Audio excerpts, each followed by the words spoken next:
such a common question we get from particularly care providers who deal with young people, but also it applies across the spectrum, right? How do you stop the residents getting onto the Wi-Fi network and accessing things that they shouldn't? So some have special care requirements where they shouldn't be on social media to protect them from nefarious activities or various things. Other people may just be accessing websites that you would rather they didn't access on your network, right? So whether that be adult content or anything else. As a care provider, knowing that the internet is such a vast place, what can you even do? There's a few options at hand that you can use in this scenario. Mm. For example, most people don't realize that when you have an internet connection, most of the routers that you receive from your provider, it allows you to create different types of networks. So say, for example, now, you could have a network just for your staff. So all your staff devices would connect to that and all normal services will be on there. Now, let's say, for example, you've got a children's home, because this is something I've actually seen in the past. So it all depends on the devices, firstly. A lot of care homes, they have a situation where the residents are allowed to bring their own devices in. It could be from a family member or it's just their own personal device. So what you could then do is have them connect to a special network that's dedicated to their devices. So you'd be able to see what the address is of each device, something called a MAC address, which is something exclusive to each device. Each device would have its own separate individual MAC address, and you could connect it in a way where it would all go through the special network. Let's just call it the guest network. Now, in that guest network, you're allowed to go in the security settings and make changes. So, for example, you could block websites by keywords, by specific websites. You could block apps, for example, on a phone. So if let's just say you've got TikTok on your phone and you don't want access to that application, that could be blocked as well.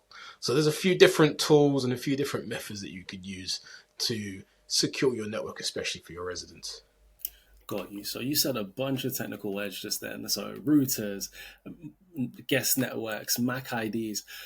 So for someone who's not technical, right, like Yeah. me, and potentially is just way too busy, right? Because Yeah. again, all the care providers I'm speaking to, they are working their butts off, right? Yeah. Is there a shortcut? Shortcut, I don't like to use the word shortcut, especially when it comes to security, because when you take shortcuts, this is when you end up with problems. It's best that when you get these things sorted out is to get it done properly. When you start taking shortcuts now, you start running into trouble. So it's best to kind of liaise with a good service provider, somebody that has got a good track record, decent reviews on Trust Review, for example, that's able to come in and get it done properly, that's able to set your network up correctly, make sure the correct security policies are in place. And going forward now, you'll have that confidence that your residents are secure and, they don't have access to harmful content and websites on the internet. Okay, I hear all of that, but that sounds like a lot of money to potentially spend. It might not be, but it sounds like money. Where, so my parents, they recently got Sky Internet in their house, and one of the things that came with it was like a child safety feature. Why is that not enough? Like, why do I need to get this extra stuff if Sky or BT, Virgin are going to give me a child safety thing?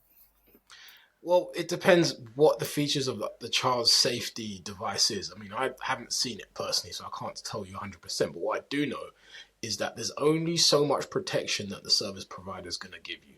There's only so much work that they're going to do. You have to take responsibility for your own system, your own networks, and make sure that it's configured properly. Because it's, like, again, shortcuts. You can't think of these things as shortcuts or an expense. Saying, oh, we've got to spend this amount of money. It's an investment.